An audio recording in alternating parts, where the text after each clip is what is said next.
Good morning, Shabbat Shalom. You know, what's the difference between a person who's sleeping and a person who is dead?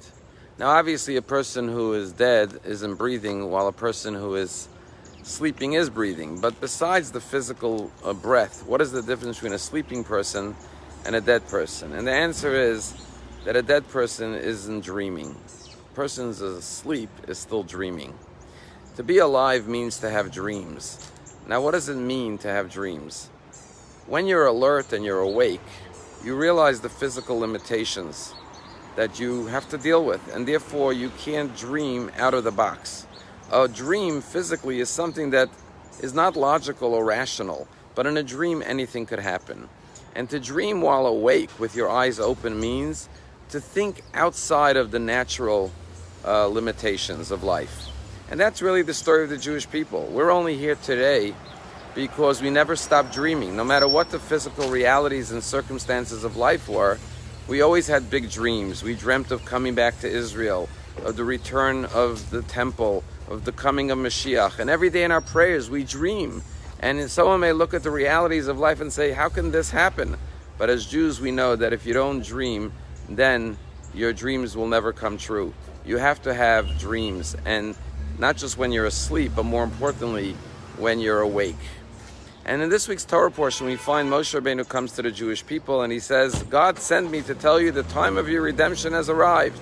And the Torah tells us, V'lo shamu el Moshe. The Jews didn't listen to Moses. They couldn't hear his message. Why? Mikotze ruach u'mi'avoda kasha. Because of shortness of breath and the hard back-breaking labor. And literally it means that Jews were short on breath because they were working so hard, they were being whipped by their Egyptian taskmasters. But mikotze ruach could also mean from shortness of vision, from shortness of spiritual perspective. Because of the harsh labor, they lost their ability to dream, to think beyond the physical harshness of their lives. And that's the challenge of life, that even when we face challenges, never to become so bogged down, to lose our ability to dream and to see great dreams and visions in life. And unfortunately, sometimes, like the Jewish people in Egypt, we find ourselves running with shortness of breath and hard work, a lot of responsibilities, and we stop dreaming. The Torah says, never lose your vision, always be a dreamer. And indeed, we are facing difficult times now around the world. However, no matter how challenging the times are, even if we have harshness, shortness of breath physically due to the COVID, for example, or other disturbing circumstances like the riots at the Capitol, we have to remember to never lose our vision for what we can be and what we can become as a nation. And as long as we have that vision, as long as we keep those dreams alive and we believe in our potential, then we will realize those dreams and we will see great success in all areas of our life. I was talking to a friend of mine, Rabbi Joe Potasnik. He's the executive director of the New York Board of Rabbis. And he told me that, last week there was a disgraceful event that occurred at the Museum of Jewish Heritage, which is the Holocaust Museum in Lower Manhattan, where white supremacists came and they hung a Confederate flag on the doors of the Museum of Jewish Heritage.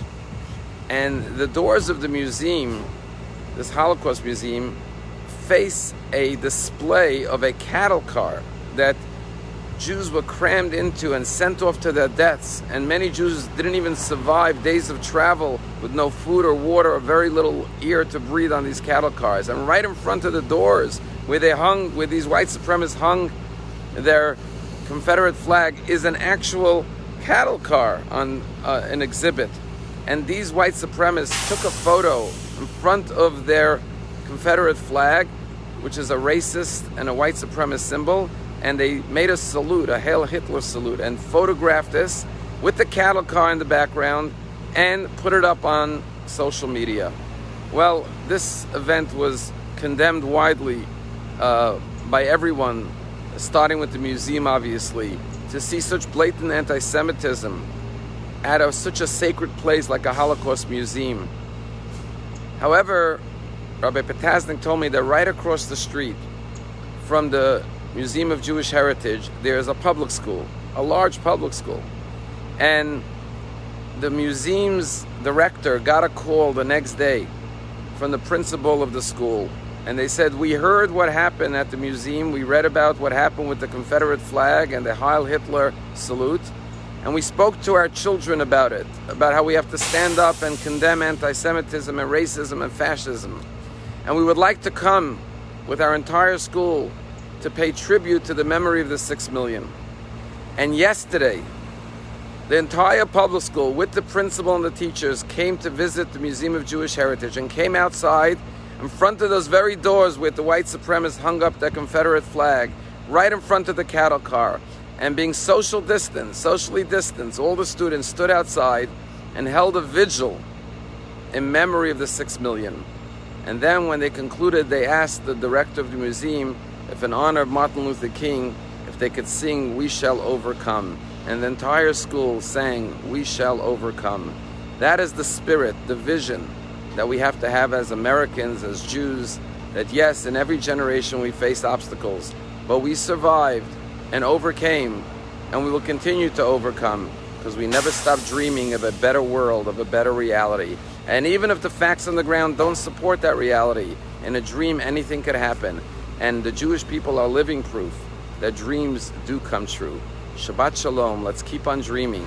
And then, like the Jews, from the time of their slavery in Egypt, will heed the word of Moses and the word of God, and despite the harshness of the realities, we will prevail, and we will overcome, and we will find physical, spiritual freedom for us individually and collectively. Shabbat Shalom u'mevorach.